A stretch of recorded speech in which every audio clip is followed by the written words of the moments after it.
So my mom asks me this question all the time. She's like, what's the best tree to plant?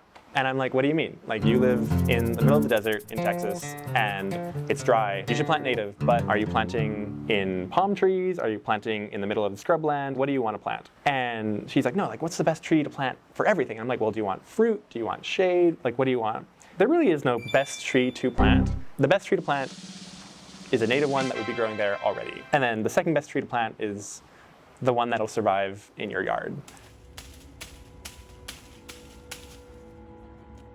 My name is Devlin Grewal. I am a master's student in Michelle Seng's lab at the BRC, and my thesis looks at the insect communities on urban trees on the UBC campus.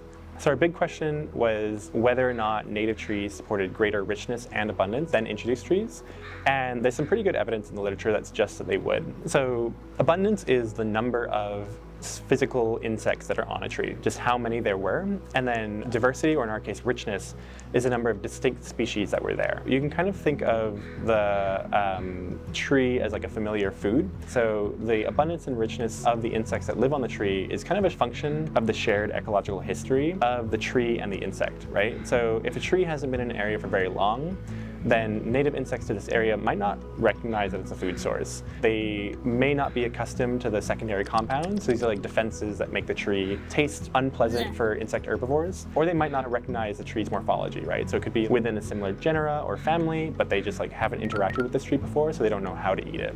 And so for this reason, we thought that native trees would support a greater richness and abundance of insects than introduced trees. So we selected 16 species of trees that are prevalent across the UBC campus. These represented more than 30% of the tree species that are planted in Vancouver. From these 16 species, we had 5 replicates of each species, so 80 trees total. And then our team of undergrads, which was Savvy, Julie, and Oliver, went out and almost every day in the summer went to each tree and collected insect specimens from it via beat sheet technique, which is where you get a sheet, or in our case we use an inverted umbrella, and then we physically agitated the branches that these insects would be living on by beating them with a stick. When the insects fall out and onto this umbrella, we're able to then collect them using a paintbrush and then put them into our collection jars that are filled with ethanol. After we collected the specimens, we took them back to the lab. I used resources from our BD sensor entomological collection, as well as online guides and other resources to ID almost 1,500 specimens. So out of these 1,500 insects that we collected, a really big portion of them were herbivorous. So these are things like aphids that feed on juices from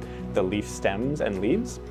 We also found a number of predatory insects like ladybugs that feed on things like the aphids. And then things called detritivores, which are like the trashmen of the trees. So they feed on the detritus and organic matter that builds up on the leaves. And what we found was that native trees supported a greater richness of insects on their leaves than introduced trees. However, introduced trees supported a similar abundance of insects to native trees. And so on one hand, we have more species that are present on native trees, but on the other, it seems like they're supporting the same number of bugs overall. We also wanted to know how insect communities differ between coniferous and deciduous trees. So coniferous is things like pines, your needle-bearing leaves, and then deciduous are your broadleaf trees. There's a lot of evidence that suggests they would have different communities, and that coniferous trees, because they have these like tight bundles of needles, would be able to support more small-bodied arthropods than deciduous trees, which have a larger kind of like flat area.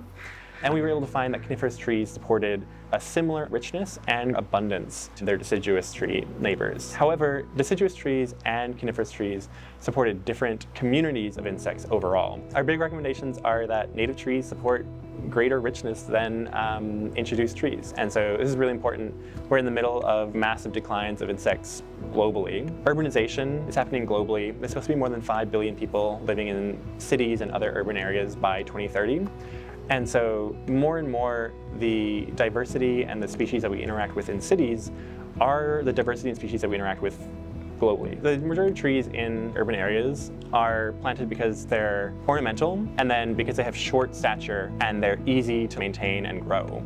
And so what that preferentially selects for is a bunch of introduced species that are short in stature and pretty, but not really like ecologically useful. And so it's really important for us to be preserving biodiversity in cities, not just for us to interact with them, but also for ecosystem services. So like thermal amelioration, making the cities cooler, and stormwater sequestration, so making runoff and the floods less severe.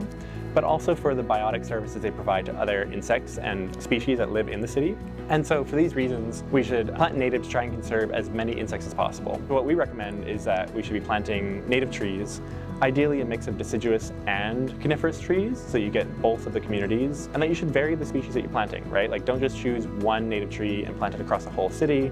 Look at things that are native to your area at different growth forms with different fruiting and flowering times. Our top 3 richness trees were Pseudotsuga menziesi, Tsuga heterophylla, and Pinus contorta. My recommendation would be go see what's available and then think about why you want the tree, what it's going to be there for. Kind of look into how much land or how much space you have to grow it, and then plant native, and plant widely and as diversely as possible, so you can then support a wide variety of insect species and biodiversity. This project wouldn't have been possible without so much help, and so Parker Lund in the Parfrey lab helped me develop some of the methods. My co-supervisor, Danielle, Warren Cardle-McTeague, and Laura Parfrey Turner, who's part of the Campus as a Living Lab's funding acquisition. And big shout out to Michelle, who's a rock star and super cool.